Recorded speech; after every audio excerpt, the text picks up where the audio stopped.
almost fancy myself at Maple Grove. My brother-in-law, Mr. Suckling's seat, you know? Yes, the morning room there is just such a shape and size as this. Mr. E? Yes, my love? Is this room not astonishingly like the morning room at Maple Grove? Very like indeed, Augusta. No one observes things as you do. I am extremely partial to Maple Grove. My brother and sister will be enchanted with this place. People with extensive grounds are always pleased with anything in the same style. When you've seen more of the country, you may think you've overrated Hartfield. Surrey is full of beauties. Oh, yes, I am aware of that. It is the Garden of England, you know. Surrey is the Garden of England. Many counties, I believe, are called the Garden of England. Kent and Evesham too. No, I fancy not. I never heard any county but Surrey called so. My brother and sister have promised us a visit in the summer. They will have their barouche landau, of course, which holds four perfectly. But you will have many parties of that kind, I suppose, Miss Woodhouse. No, not many. We are a very quiet set of people, I believe. Well, we must do something about that, must we not, Mr. E? Indeed, Augusta. We've been calling at Randall's. Very pleasant people they seem to be. Mr. Weston seems an excellent creature.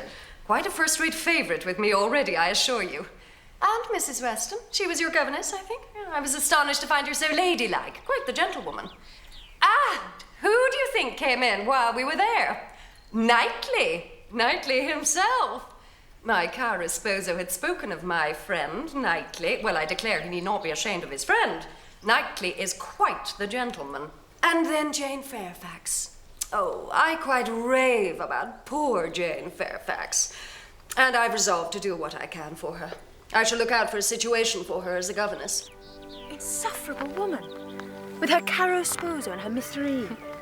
Actually to discover that Mr. Knightley is a gentleman. I thought she was a very pretty sort of young lady, though she speaks a little too quick.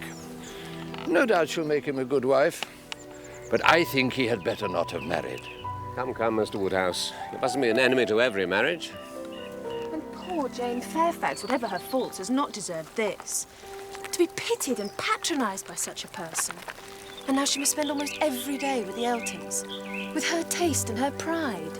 How could she endure it? Perhaps it is better than being always at home. You're right, Mrs. Weston. Miss Fairfax might well prefer to be invited by others, but she receives attentions from Mrs. Elton, which no one else pays her. She deserves better.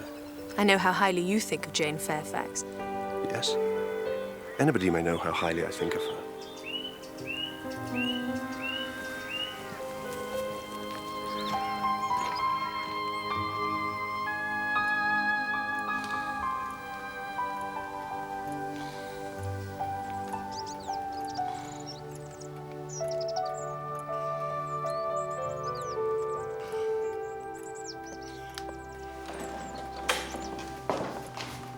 Mr. Churchill, ma'am.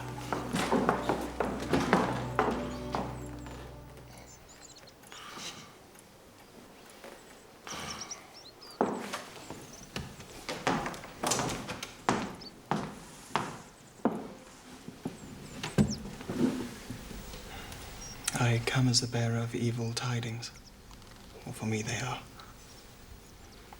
Mrs. Churchill is ill. I must leave immediately for Enscombe. I'm very sorry to hear it. I hope it is not very severe. Who can tell? It would seem she's far too unwell to do without me. I dare say I shall arrive at Enscombe and find her quite recovered. You see how it is.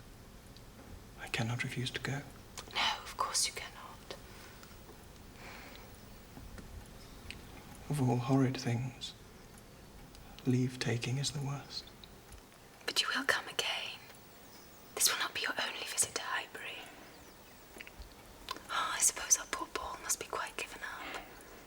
For the present. But if and when I get away, we shall have it. Don't forget your engagement.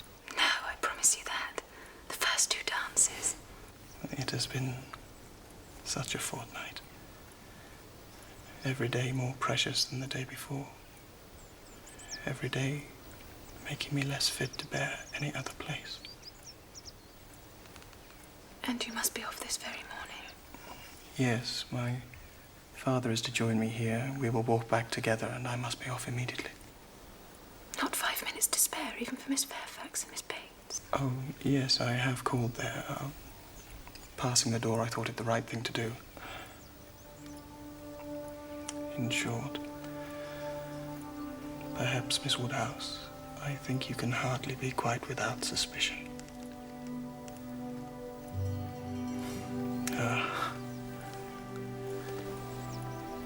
This will be my father. Better not to disturb Mr. Woodhouse. I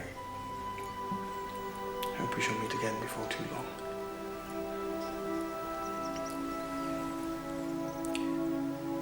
Goodbye.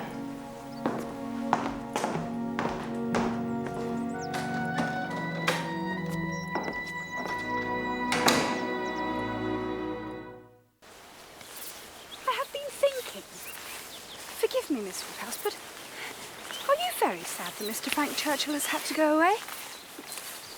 I had thought that... Yes, so did I, Harriet, but I find I bear his absence very well. I believe I've enjoyed every moment I've spent in his company, but I suspect he's not necessary to my happiness. Now, Jane, you shall not escape me. Here is April coming. June will soon be here. I get quite anxious about you. Have you really heard of nothing? A situation such as you deserve is no everyday occurrence. You've already missed the opportunity with Mrs. Bragg, a cousin of Mr. Sickling of Maple Grove. The whole world was dying to be governess in that family. Wax candles in the schoolroom. You may imagine how desirable. But let us not lose hope. We must begin inquiring for you directly. I beg you would not, Mrs. Elton. There are places in town where an inquiry would soon produce employment. Offices for the sale not quite of human flesh, but of human intellect. Oh, my dear, you quite shock me. If you mean a fling at the slave trade, I can assure you Mr. Sapling was always rather a friend to the abolition. No. The governess trade was all I had in view. Different as to the guilt of those who carry it on. But as to the misery of its victims, I'm not sure where it lies.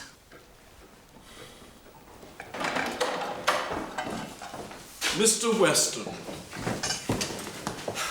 Mr. Weston, have you dined? Do come and sit down. No, don't disturb yourselves. Yes, I have dined. I am just returned from London, and I came straight round here.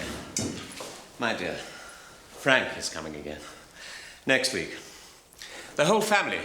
Mild air, you know, for Mrs. Churchill. They have taken a house at Richmond. He'll be able to ride over every day. Well, Emma, this is good news for you. We shall have your ball at the Crown after all.